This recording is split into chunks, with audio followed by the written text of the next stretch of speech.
Hello my dear students, I welcome you all beta. But today we are going to start next chapter chemical kinetics.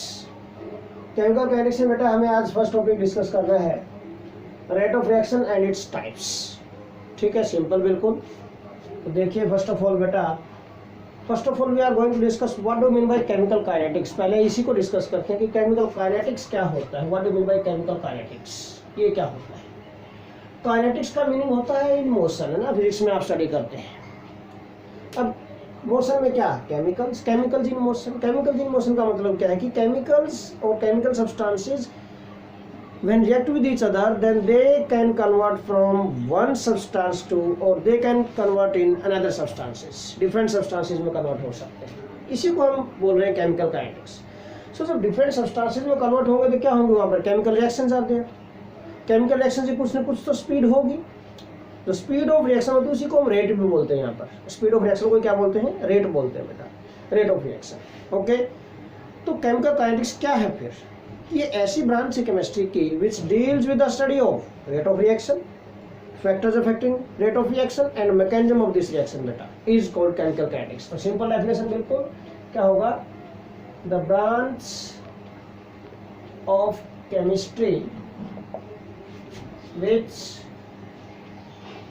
deals with the study of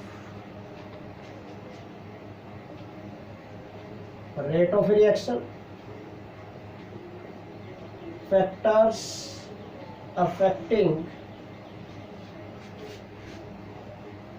rate of reaction and mechanism of reaction is called chemical kinetics. Mean जो इन सभी के बारे में discuss करें, जो इन सभी के बारे में स्टडी करें. क्या, रेट ऑफ रिएक्शन के बारे में, मीन स्पीड क्या होगी उसकी, फैक्टर्स अफेक्टिंग उस रेट ऑफ रिएक्शन है जो उसका कौन कौन से फैक्टर्स अफेक्ट कर सकते हैं, and mechanism of the reaction. क्या mechanism, mechanism is nothing but path followed by the reaction. Mechanism is nothing but क्या होता है बेटा, path followed by the reaction. This is called beta mechanism of reaction. इन सभी के बारे में जो स्टडी करें branch of chemistry, that branch of chemistry is called बेटा केमिकल काइनेटिक्स. नाउ तो first of all first topic we are going to discuss here बेटा, that is what is rate of reaction. Rate of reaction क्या होता है. Rate of reaction, suppose हम generally, मैं पहले simple reaction ले लेता हूँ कि A to give product B या रिएक्टेंट्स टू गिव प्रोडक्ट्स, कोई भी आप अज्यूम कर लो, simple. Okay, any general reactants, any general reaction, hypothetical reaction assume कर लेते हैं बेटा. This is any hypothetical reaction. Suppose this is hypothetical reaction, ये अज्यूम कर लिया हमने, reactants to give products. Okay, अब इस रिएक्शन का अगर ध्यान से देखें, कोई भी पर्टिकुलर रिएक्शन हो, एज द टाइम पासिंग उनका कंसंट्रेशन ऑफ रिएक्टेंट्स डिक्रीज होते हैं टाइम के साथ, और कंसंट्रेशन ऑफ प्रोडक्ट्स क्या होती है, increase. As the time passes concentration of reactants decreases and concentration of products क्या होते हैं बेटा, इंक्रीज होती है. बट ये डिक्रीज या इंक्रीज जो भी है, this is nothing but change in concentration. Change तो बोल ही सकते हैं, किसके साथ चेंज हो रहा है, टाइम के साथ. इसी को हम रेट बोलते हैं. तो क्या डेफिनेशन बनेगी, the change in concentration of any of the reactants or products, concentration of any of the reactants or products with time, any of the reactant or product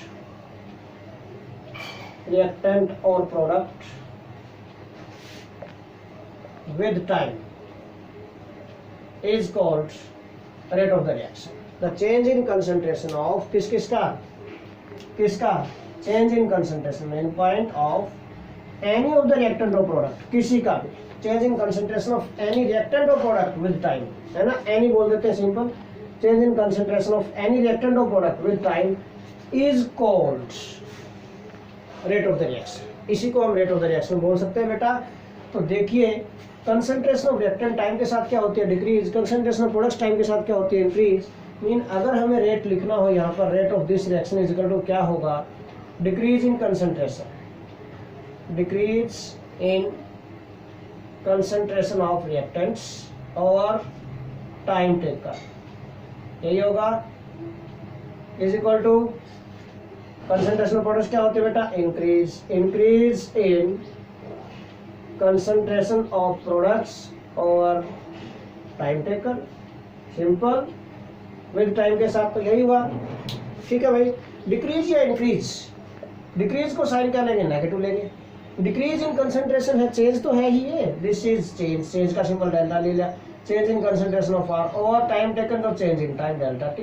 this similarly we can write increase के लिए product, अगर product की concentration increase होती है plus का sign ले सकते हैं, डिक्रीज के लिए माइनस से लिया है तो इंक्रीज के लिए प्लस साइन ले सकते हैं, increase in concentration of products और change in concentration products over time, this is rate of the reaction, any general reaction का हमने रेट लिखा है in terms of reactants and products. Okay, now types of the rate of reaction. अच्छा, इस type से पहले जाने से पहले मैं एक बार यूनिट्स बता दूंगा यहाँ पर आपको, what are the units of rate of reaction. क्या यूनिट्स होती है रेट ऑफ रिएक्शन की बेटा, रेट क्या बोला हमने, change in concentration upon time, decrease increase होगी, this is nothing but change in concentration, यही बोला ना हमने, तो बेटा रेट इज इक्वल टू क्या है, change in concentration over time, यही आया बेटा, change in concentration over time. अब concentration mean this is nothing but we can write concentration upon time, और कंसंट्रेशन के यूनिट्स क्या होते हैं, मोल, लीटर, इनवर्स, टाइम के क्या होंगे, सेकंड, तो क्या बन गए units, mole, litre inverse, second inverse, these are the units of rate of the reaction. अगर टाइम आप आवर्स में ले लेंगे तो आवर इनवर्स आ जाएंगे, आप मिनट्स में लेंगे तो मिनट इनवर्स हो जाएंगे, सिंपल, मीन जो भी हम टाइम लेंगे उसके अकॉर्डिंग हमारे यूनिट्स आ जाएंगे रेट ऑफ रिएक्शन के, सिंपल। अब types of the rate of reaction, types, हमें टाइप्स डिस्कस करनी है बेटा। Rate of reaction is divided in two types, two type में डिवाइड कर सकते हैं रेट ऑफ रिएक्शन को बेटा, we can divide this in two types. देखिए बिल्कुल इजी, बिल्कुल simple, types of the rate of reaction. तो rate of reaction is divided in two types mainly, average rate and instantaneous rate, average rate and instantaneous rate, two type के रेट होंगे बेटा। ठीक है, टू टाइप्स में divide किया जाता है रेट को, टाइप्स बेटा। First is instantaneous rate,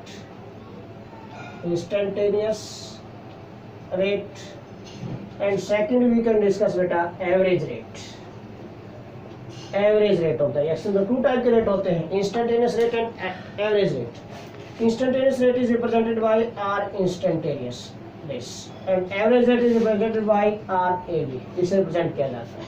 okay, now we discuss this one by one. First of all we are going to discuss instantaneous rate. क्या होगा इंस्टेंटेनियस रेट बेटा, कैसे हम इसको डिफाइन कर सकते हैं इंस्टेंटेनियस रेट को बेटा। इंस्टेंटेनियस वर्ड जो बना है, this is formed from this word instant. Instant mean एक क्षण, एक पल। ओके, तो rate of the reaction at a particular instant of time, this is called instantaneous rate. और रेट क्या था, change in concentration of reactants और products, change in concentration of any reactant और प्रोडक्ट, ठीक है ना, at a particular instant of time, this is called instantaneous rate. क्या होगा, the change in concentration of any reactant or product at a particular instant of time, particular instant of time, particular instant of time पर is called instantaneous rate of reaction, particular instant पर। और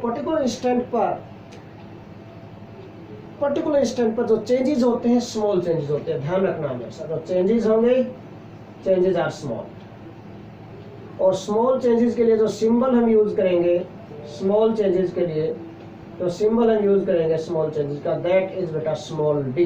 small changes के लिए हम small D symbol use करेंगे यहाँ पर change का। तो इंस्टेंटेनियस रेट अगर हमें लिखना है इस रिएक्शन का, तो क्या होगा, डेल्टा तो लार्ज चेंजेस के लिए यूज किया जाता है, स्मॉल चेंजेस के लिए चेंज का साइन क्या आ जाएगा, डी, स्मॉल डी। तो माइनस कंसंट्रेशन डिक्रीज होगी टाइम के साथ minus D R upon D T, concentration of products increase होगी प्लस आ जाएगा, और डेल्टा की जगह हम ले लेंगे डी स्मॉल चेंजेस के लिए D P upon D T. This is instantaneous rate of this reaction at a particular instant of time. ठीक है, now average rate, how we can define this average rate now?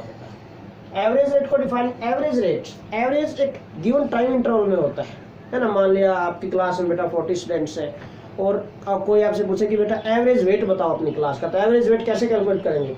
सभी students का weight add करो divided by total number of students, average weight आ जाएगा, एक particular value आ जाएगी पूरी क्लास के लिए कि क्या वेट होगा, सिंगल वैल्यू। ठीक है ना, इसी तरह रेट ऑफ रिएक्शन चेंज होता है, हर एक इंस्टेंट पर चेंज होता रहता है। 10 to 15 सेकंड का इंटरवल दे दिया सपोज हमें, तो 10 सेकंड पर अलग होगा, फिर 11th पर अलग होगा, 12th पर अलग होगा, 13 सेकंड पर अलग होगा एंड सो ऑन। मीन हर एक टाइम इंस्टेंट पर रेट चेंज होता जाता है। तो फिर एक पर्टिकुलर वैल्यू कैसे दें उस इंटरवल के लिए, तो हमें उसका एवरेज लेना पड़ेगा। ठीक है, तो कैसे डिफाइन करेंगे average rate of the reaction को? How we can define this average rate बेटा? तो the change in concentration of any reactant of product in a given interval of time, ये चेंज हो जाएगा बस, in a given interval of time,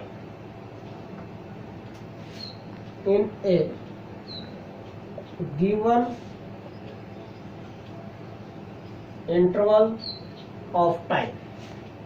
given interval of time में अगर rate कोई concentration का चेंज होता है रिएक्टेंट ऑफ प्रोडक्ट का, हम उसको बोलते हैं बेटा average rate, that is called average rate, R A से इंडिकेट करेंगे बेटा। गिवन इंटरवल ऑफ टाइम में चेंजेस ज़्यादा होंगे, चेंजेस लार्ज होंगे, लार्ज चेंजेस आते हैं, और अगर लार्ज चेंजेस होंगे बेटा, लार्ज चेंजेस के लिए हम चेंज का जो सिंबल लेंगे that is delta, not D, delta लेंगे आपकी बात। तो एवरेज रेट कैसे डिफाइन कर सकते हैं, कैसे एक्सप्रेस कर सकते हैं? इसी इक्वेशन के लिए सपोज हम एवरेज रेट अगर इंडिकेट करें तो एवरेज के लिए डेल्टा आ जाएगा, है ना, जो मैंने स्टार्टिंग में लिखा हुआ था। ठीक है, delta, delta R upon delta T, this is equal to delta P upon delta T with sign, reactants है तो नेगेटिव और प्रोडक्ट्स है तो पॉजिटिव। सिंपल, बिल्कुल सिंपल है। ठीक है ना, कोई दिक्कत वाली बात नहीं इसमें। अब ये तो था जनरल हाइपोथेटिकल रिएक्शन के लिए। अगर कोई ऐसी रिएक्शन आपके पास है भाई जिसमें stoichiometric coefficients present in the balanced chemical equation, then how we can write rate for that reaction? उस रिएक्शन का रेट कैसे लिखें? न्यूमेरिकल पर्पस के लिए अब आपको बता रहा हूँ बेटा, how we can write rate of a given general reaction, balanced reaction है, having stoichiometric coefficients of reactants and products also. Okay, तो उसके लिए आप कैसे रेट लिखेंगे? अगर बैलेंस्ड केमिकल इक्वेशन में स्टोइचोमेट्रिक कोएफिशिएंट्स ही प्रेजेंट हैं रिएक्टेंट्स एंड प्रोडक्ट्स के, तो ध्यान से आपको करना है पॉइंट, बहुत ही ध्यान से, क्योंकि यही बहुत ज़्यादा ध्यान से आप अंडरस्टैंड करोगे तभी आप न्यूमेरिकल्स कर पाएंगे। तो suppose any general reaction A plus B to give XX plus YY, this is the general reaction given to you. अगर हमें रेट लिखना है in terms of every reactant and product, तो कैसे लिखें बेटा? जो भी चेंज इन कंसंट्रेशन होता था with time, change in concentration of any reactant with time और change in concentration of any product with time, उनको मल्टीप्लाई करना है with reciprocal of their stoichiometric coefficients. Mean इसका जो चेंज होगा ए का विद टाइम, उसको इसका कोएफिशिएंट क्या है? ए, 1/a से मल्टीप्लाई करेंगे। इसका जो कोएफिशिएंट होगा b का, स्मॉल b है, इसको 1/b से मल्टीप्लाई करेंगे, इसको 1/x से, इसको 1/y से मल्टीप्लाई कर देंगे। जो भी स्टोइचोमेट्रिक कोएफिशिएंट्स है उन्हीं से मल्टीप्लाई कर दें। सपोज मैं एवरेज रेट लिखता हूँ उसका, ठीक है ना। एवरेज रेट क्या बनेगा? आपने पहले जनरल जो हमने रिएक्शन लिखी थी उसके अकॉर्डिंग क्या था? रिएक्टेंट्स की कंसंट्रेशन टाइम के साथ डिक्रीज, माइनस साइन लगाया, फिर आपने लिखा delta A upon delta T change in concentration. This is, ये रेट नहीं बना पूरा, ठीक है ना, वो तो उस हाइपोथेटिकल रिएक्शन थी। अब एक्चुअल प्रैक्टिस में रिएक्शन जैसे आती है, this is only change in concentration of this A with time, ये है सिर्फ। तो रेट क्या होगा? रेट बेटा जो स्टोइचोमेट्रिक कोएफिशिएंट्स है उसका रेसिप्रोकल लेके इसको मल्टीप्लाई करेंगे, then it becomes rate of this reaction in terms of A.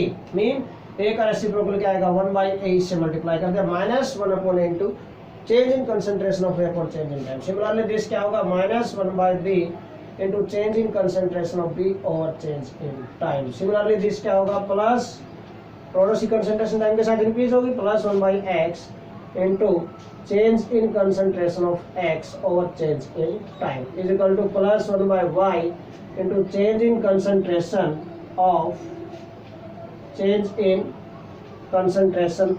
y over change in time.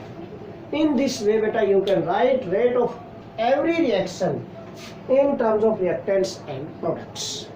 ठीक है, जो कोफिशिएंट्स है स्टोइचोमेट्रिक कोफिशिएंट्स उनका रेसिप्रोकल लेके change in concentration with time को आप मल्टीप्लाई कर दोगे तो रेट बन जाएगा उस रिएक्टेंट या प्रोडक्ट के टर्म में. फॉर एग्जांपल मैं आपको एक रिएक्शन देता हूँ कि भाई suppose this is 2N2O5. This is any reaction dissociate decompose होती है कि 2NO2 प्लस O2 ये दिया है. 4NO2 करना पड़ेगा. 4NO2 2 to 4 हो गया ना. 4NO2 प्लस O2 देखो 2 5 10 8 प्लस 2 10. ठीक है, ये भी बैलेंस हो गया. Now equation is balance. Now अगर आपसे पूछा जाए कि right the rate of this reaction in terms of every reactant and product तो कैसे लिखेंगे. सपोज मैं एवरेज रेट लिख दूं, इंस्टेंटेनियस रेट लिखो, आप कोई भी रेट लिखो. इंस्टेंटेनियस है तो स्मॉल डी आ जाएगा, एवरेज लेंगे तो डेल्टा आ जाएगा. बस इतना ही चेंज है, बाकी सारा सेम मेथड वही. ओके हाँ जी. तो क्या करेंगे, रिएक्टेंट्स ये N2O5 कंसंट्रेशन टाइम के साथ डिक्रीज तो साइन नेगेटिव, कोएफिशिएंट 2 है तो 1/2 हो गया. Change in concentration of N2O5 over change in time delta is equal to products की टर्म में क्या होगा, साइन पॉजिटिव आएगा. 1/4 into change in concentration of NO2 over change in time is in the same way this is plus change in concentration of O2 over change in time. In this way you can write rate of this reaction in term of every reactant and product. अगर आपको कोई कहे कि इसका instantaneous rate लिखो है ना, तो पजल नहीं होना. मैं बार बार बोल रहा हूँ, सिर्फ वही आएगा सब कुछ, सिर्फ डेल्टा की जगह डी आ जाएगा. Change in concentration of N2O5 symbol change होगा, बस ये dt dy/dt हो गया, डेल्टा की जगह ये आ जाएगा. Is equal two plus 1/4 into change in concentration of NO2 over change in time dy/dt करना है बस. Is equal two plus change in concentration of O2 over change in time. ठीक है, तो in this way you can write rate of any reaction, instantaneous rate और average rate कोई भी rate in terms of every reactant and product. ठीक है, so this is all about today's lecture. Thanks a lot beta.